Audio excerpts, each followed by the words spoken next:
Salla plenare e Kuvendit të Kosovës u mbush përplot pas ditën e 2 janarit. Arsyeja kësaj radhe nuk ishin seancat plenare, por akademia përkujtimore me rastin e vdekjes së ish-kryekuvenditarit Nejat Dacit. Ish-kryeparlamentari vdiq një ditë më parë, ndërsa këtë të premte u përkujtua nga familjarë dhe figura institucionale. Gjatë ceremonisë, vajza e tij, Majlinda, tha se babai i saj pati një rol të jashtëzakonshëm në skenën politike të Kosovës. Babi ishte edhe burr shteti, në kuptimin më fisnik të fjalës. Ai luajti një rol të pazëvendësueshëm si unifikues i skenës politike, duke u bërë zë i arsyes dhe i përgjegjësisë në një moment kur vendi kishte më shumë nevojë se kurrë për udhëheqje të urtë dhe gjithëpërfshirëse. Se roli i tij ishte i pazëvendësueshëm në ndërtimin e institucioneve, e tha edhe e para e shtetit, Vjosa Osmani. Kontributi i tij në formimin e institucioneve të Kosovës ishte i qetë, por i thellë. La gjurmë të pashlyeshme në krijimin e institucioneve tona të lira e demokratike, në mendimin shkencor që e kultivoi, ndërsa kryeministri në detyrë Albin Kurti e kujtoi si një shembull të drejtimit të debateve parlamentare me maturi dhe qetësi. Nejat Daci e pati për detyrë ta drejtonte diskutimin në Kuvendin e Kosovës nga pozita e kryetarit. Me maturinë dhe qetësinë e tij karakteristike, ai dha shembull se si duhej kuvenduar në këtë kuvend dhe si duhej zhvilluar betejat politike nga foltorja dhe ulset e këtij kuvendi. Ndërkaq kryeparlamentari Dimal Basha e cilësoi si një intelektual shembullor. Nejat Daci e ndërtoi jetën e tij mbi themele të palëkundura, punë të pandalshme, dije të thellë dhe përkushtim të jashtëzakonshëm për interesat e popullit që ai takonte. Pas kësaj ceremonie, familjar, figura shtetërore e shumë qytetarë ju drejtuan varrezave të qytetit, ku ju dha lamtumira e fundit Dacit. Akademiku Nejat Daci ishte deputet i Kuvendit të Kosovës në 3 legjislatura, e në 2 prej tyre në periudhat 2000-2006, edhe kryetar.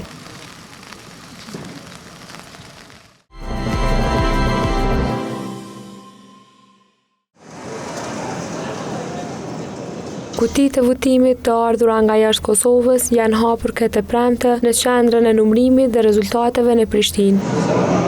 Më këtë ka nisur edhe procesi i numërimit të fletvotimeve të diasporës, të cilat po kalojnë në fazën e verifikimit dhe përpunimit, para se të përfshihen në rezultatet përfundimtare.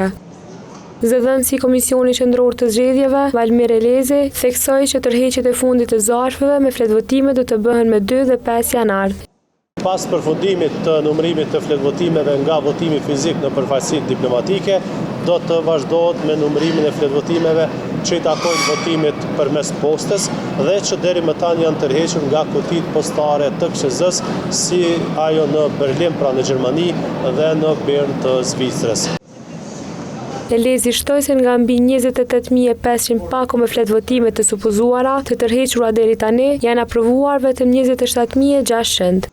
Arsyeja më shprehur tek zarfet të refuzuara është sepse në pakon me fletvotim mungon të ftesa e regjistrimit të votuesit. Pra në procesin e numërimit pas numërimit të fletvotimit nga përfaqësitë diplomatike do të përfshihen 27.600 zarfe të supozuara me fletvotimin nga votimi përmes postës. Ai ka bërtëditur se Komisioni Qendror i Zgjedhjeve po vazhdon aktivitetet për shpalljen sa më të shpejtë të rezultateve përfundimtare të zgjedhjeve të parakohshme për Kuvendin e Kosovës, të mbajtura me 28 dhjetor. Elezi ka thënë se presin që numërimet në qendrat komunale të numërimit të përmbyllen në fundjavë.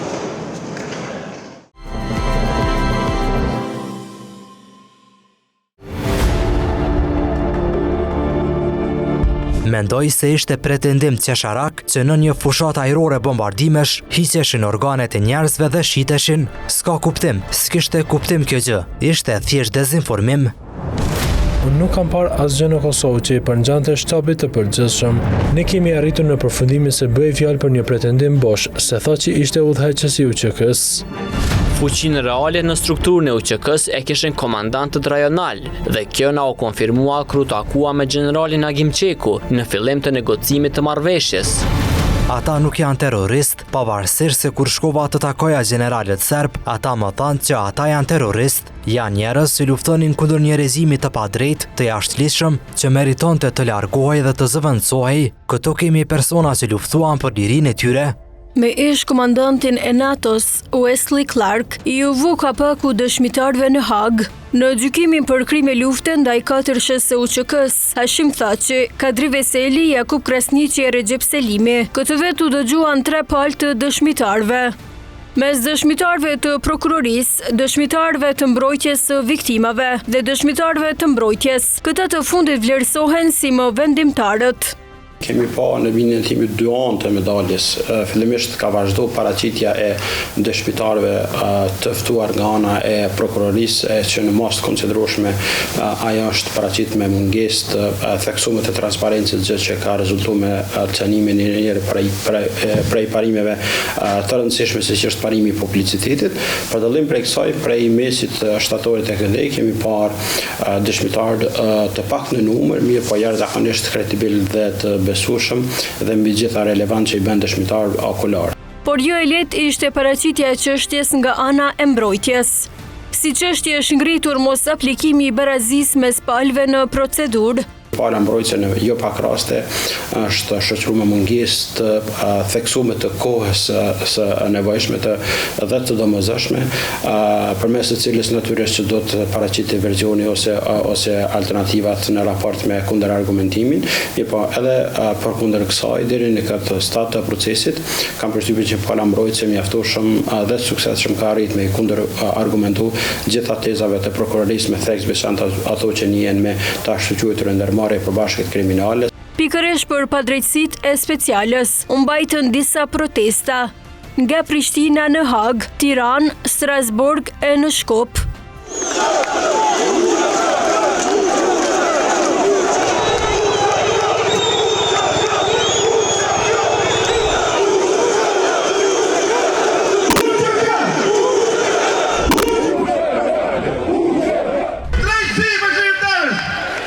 Paknetësi për punën e gjykatës speciale pati edhe vetë i akuzuari kryesor Hashim Thaçi. Të mos ndodhin gjëra që nuk lejon të ndodhin në shtetet uja përkatëse. Asnjëri prej 4 SUÇK-s, as gjatë vitit 2025, nuk arriti të ndryshojë masën e sigurisë.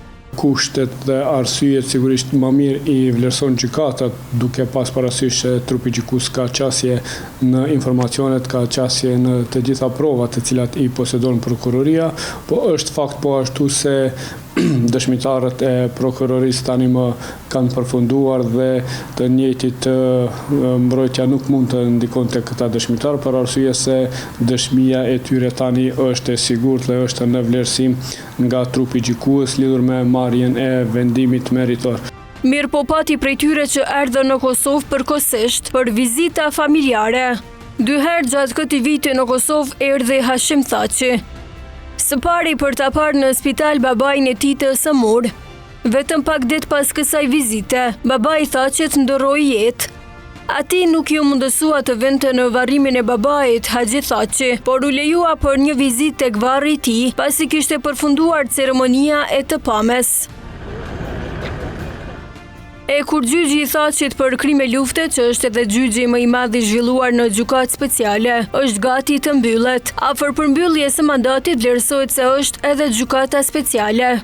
Me përfundimin e Thaçit dhe të tjerë për rastin më të madh për krimet e luftës dhe krimet kundër njerëzimit, besoj që nga daldale dhomat e specializuara do të fillojnë me pjesën e përmbylljes së mandatit të tyre, sigurisht që duhet të pritet për ankesat e palëve në shkallën e dytë, pasi që rasti është mjaft voluminoz, mundet ndonjë pikë më kthejë në rigjykim, por këto janë të gjitha ato që ka ligji i parasheh. Në ndërkohë gjatë 2025-s është mbyllur edhe rasti ndaj Haxhi Shalës, Ismet Batjarit e Sabit Januzit për pengem të drejtësisë, pasi të njëjtit pranuan fajsin dhe u dënuan bashkë me 7 vjet burgem.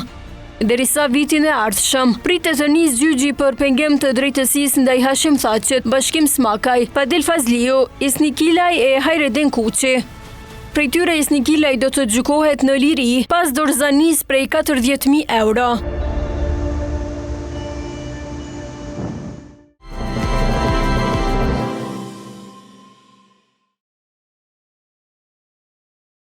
Sulmet ruse i aprishën gjumin Solomjas. Sërish, nga frika që përjetoi 2-vjeçarja ukrainase sillet në përbodrumin e një prej metrove të Kievit duke refuzuar kërkesat e nënës së saj që ajo të fle.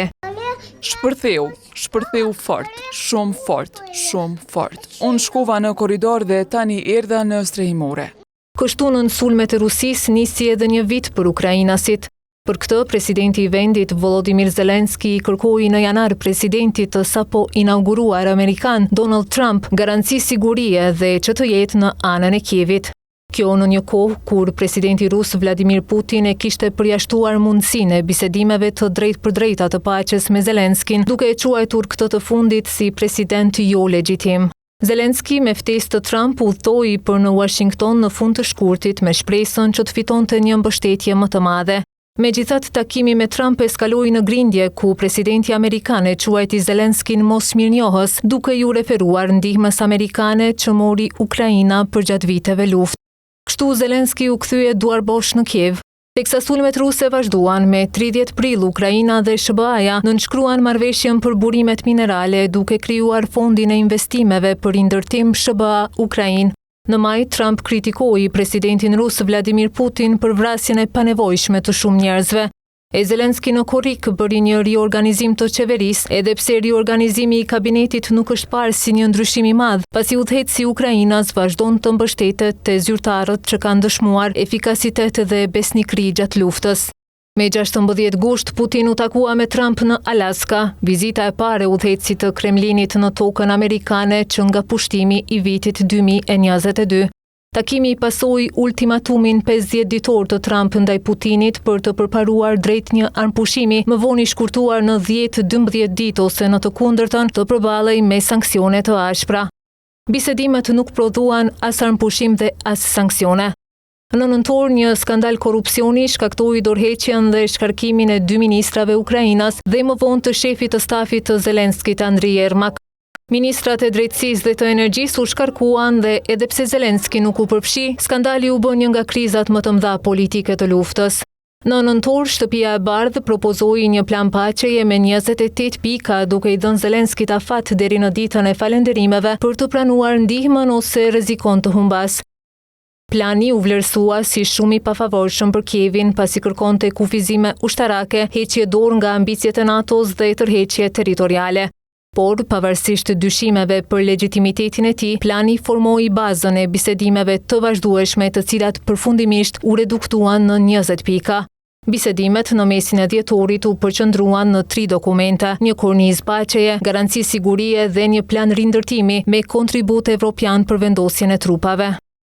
Zyrtarët e administratës Trump thanë se garancit ishin 90% të përfunduara, megjithse është e paqartë nëse Kremlini do ta pranojë verzionin e rishikuar të planit të paqes, pasi kjo do të binte ndesh me qëndrimin e tij maksimalist, nga i cili është zotuar të mos tërhiqet. Ndryshe që nga fillimi i pushtimit të Ukrainës nga Rusia, janë vrarë rreth 15.000 civil ukrainas.